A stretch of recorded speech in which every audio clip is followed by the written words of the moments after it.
ఈరోజు అప్పుల ఊబిలో తెలంగాణ రాష్ట్రం కూరుకుపోయింది. ఆనాడు నెలకు 500 కోట్ల రూపాయలు అసలు మిత్తి కట్టే అప్పు ఉంటే ఈనాడు ప్రతి నెల అసలుకే 6,500 కోట్ల రూపాయలు ప్రతి నెల కట్టాల్సిన పరిస్థితి వచ్చింది.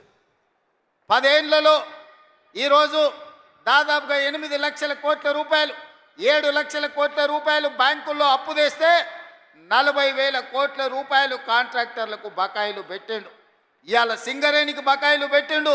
విద్యుత్ శాఖ డిపార్ట్మెంట్కు ఉచిత కరెంటు పేరు మీద రైతులకు ఉచిత కరెంటు ఇచ్చినా అని విద్యుత్ శాఖకు బకాయిలు పెట్టిండు.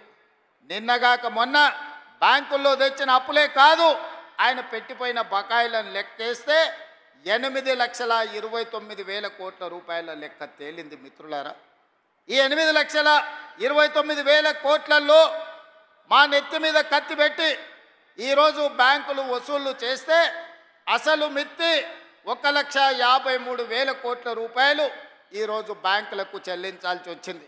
నిన్న శాసనసభ సాక్షిగా ఈ వివరాలన్నీ నేను చెప్పిన.